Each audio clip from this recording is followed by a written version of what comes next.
Tennessee's Wild Side, broadcast for nearly 2 decades, was originally created through a vision of the Jackson Foundation. The foundation remains a supportive partner in the mission to educate viewers about wildlife, natural resources, and opportunities for outdoor adventure.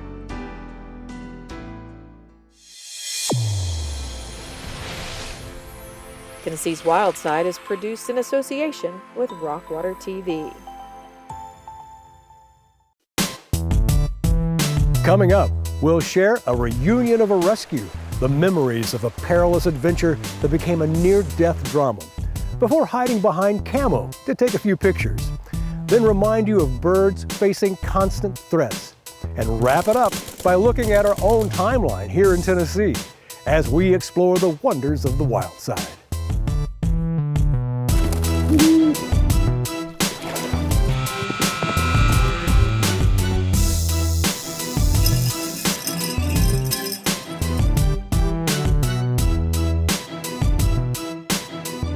Hi friends, welcome to the Wild Side. I'm Steve Hall. Experience can be a great teacher. Difficult and risky hiking or climbing expeditions are potentially exhilarating to those who are well prepared. But jagged trails up and down high gorges can be unpredictable and unforgiving. Sometimes people overestimate their abilities. September the 6th of 1997, I had been chief ranger for just a few months. I was working that weekend helping to run this big festival that we have at Fall Creek Falls called the Mountaineer Folk Festival. And it's the biggest event we have of the year. It's got several thousand people and 2 stages and lots of crafters and pioneer demonstrations going on. So the park was full. So that was my 23rd birthday. We were camping, we were going to the folk festival. I work for Southeastern Communications Services in Dalton. We were having our company picnic that day. I come for the folk festival. When I come, I'm not the chief ranger. I tell the rangers here, I come on my horse and I'm just an extra ranger for that day. My brother and I got up early, went down to the cable trail, and I have always been one for adventures. It was probably close to a quarter of a mile from where she was to the base of the cable trail, and it's through some real tortuous terrain. And then once you get to the cable trail, it's nothing but a cable that stretched from the top of a tree. There used to be an old pine tree at the top, to a big boulder at the bottom, at about at least a 45-degree angle, maybe a little bit steeper, and you use the cable to hang on to when you're pulling yourself up. I was climbing where I should not have been climbing. By the end of that day, it was the hardest rescue I'd ever done in my career. It wasn't a smart place to climb at all. And I was just bouldering. We were just rock hopping down the creek. You know, I just honestly didn't even think about it. I was kind of fearless, and I didn't think anything like that could happen. Honestly, it never crossed my mind. Lauren just happened to grab a big old boulder that was loose. I reach over and the whole wall, everything I was holding on to, came off. There was nothing I could do. There's no way to jump off of it. It was just everything I was holding on to slid down. It was super loud. I remember just hearing rubble, and so about 10 feet I slid down, everything kind of coming on top of me. I came to a stop. My feet were pointed towards the creek and my legs were in the water. The water was about right up to my hips. And then I looked down and there's a big boulder on my lap about this big. Her pelvis was crushed. I had my park radio with me. I was hearing traffic about some sort of emergency going on. We went down there, and this is something that doesn't get told very often, but we couldn't find her. I was on a horse that day, and taking a horse in the gorge, there's no way that can happen. But for some reason, whether it was God, it was my training, it was my intuition, I just decided to drive my horse, put the horse in the trailer, drive over there, get out. Knew I couldn't go in the gorge, but they could not find her. My brother immediately takes off his shirt, tries to make a tourniquet. He tries to pick me up at one point, but my leg stayed on the ground and it just was not connected. There was no connection. And so then he takes off his shorts too and tries to like put this stick in there and kind of connect things together. And he's trying to think how he can get me out of here because we're so far down. Wild looking splint, like made out of driftwood basically, you know, any kind of branches he could grab from the creek bank there on Cane Creek. Those old pieces of driftwood did the job. He's big, 6'5", you know, if he could have carried me, he would have.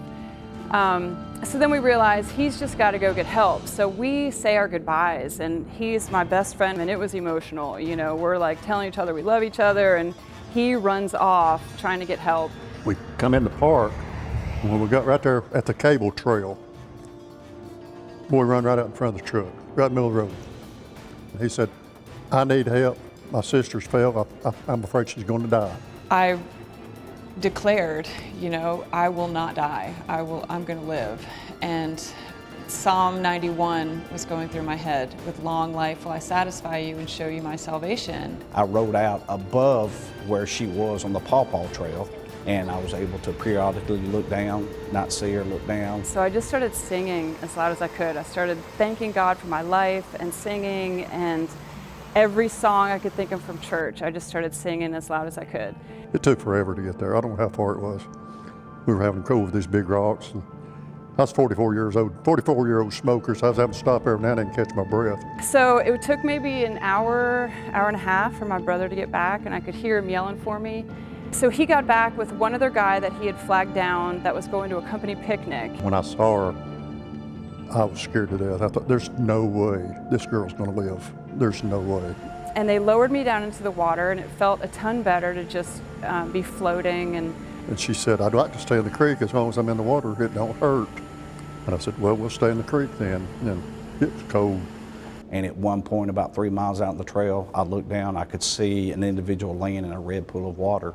I felt weak at the time, so I'd already lost a ton of blood. I had to rappel down to her, and then we had to use several people, even visitors, to carry out in a Stokes basket, so we had to package her in a basket.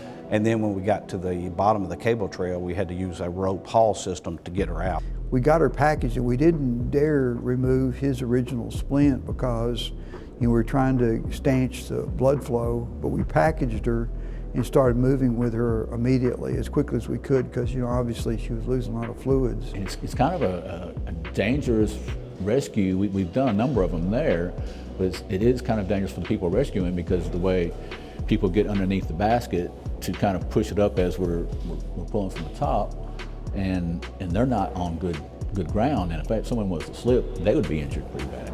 There's a cascades up there, and the boulders, there's some boulders up there that are house size. You got to work your way around them and between them and over them, and you got to do it with, you know, carrying, trying to be gentle at the same time, you know, using what labor you've got. People were starting to filter down to help us do the evacuation.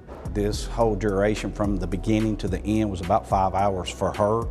For us, it was almost 4 hours just to get her out. So if you look at the ruggedness of the area, it was almost impossible, but we had to make it possible to be able to save her life, to get her out. It's rough terrain. And, you know, you can sit here and talk about it all day. You go down it one time, you'll see how rough it is. We would stop periodically because I could not get a pulse. I stayed with her the entire time, and I could not get a pulse or a heartbeat. I never felt like I lost consciousness. I felt like I was listening the whole time. I was closing my eyes, but I was listening and I was aware of everything going on, and I just wouldn't let myself slip away. Several times we would stop to see if I needed to start CPR. She'd open her eyes, look at us and say, "It's my birthday," and we would keep going. And this happened several times, even to the end when I really thought she had passed away, and she kept opening those brown eyes, and we kept hustling to get her out. She was conscious the whole time I was with her. She never shed a tear. I never saw her shed a tear. And I don't know why or how that happened, but she's a strong person. As we were carrying her out, I was asking for not a rescue helicopter, but an ambulance helicopter from Chattanooga. Her leg was about 95% amputated.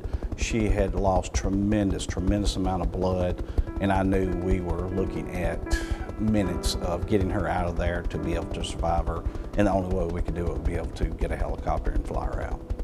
You know, I remember him being there. I remember his energy next to me. You know, he just has this presence about him, and I remember him just being next to me, and I remember feeling really safe.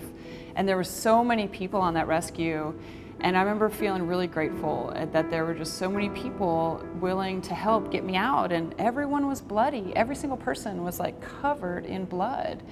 And I just remember seeing that and thinking, like, just being so grateful that there was so much help. And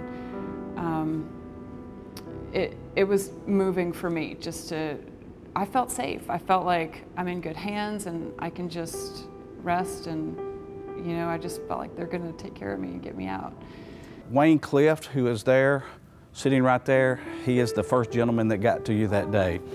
So she's probably gonna leave me right now and go hug him because she hasn't seen him since 1997. Wayne just... I remember you. I remember you. I've never forgot you. Oh my word. Thank you for coming. Lauren was in the hospital for just 2 weeks, but underwent multiple surgeries. Doctors were able to save her leg, and in fact, she's returned to some of the activities she adores, such as running and skiing. And she's the mother of 2 children. After the accident, Lauren moved to Colorado, but 23 years later, she's back in Tennessee. She and now retired Chief Ranger Shane Petty are hoping their story will be an inspiration to first responders and a reminder for people to recognize the risk of challenging nature. We welcome you to our website, wildsidetv.com, if you want to watch any of our stories again and share them with others.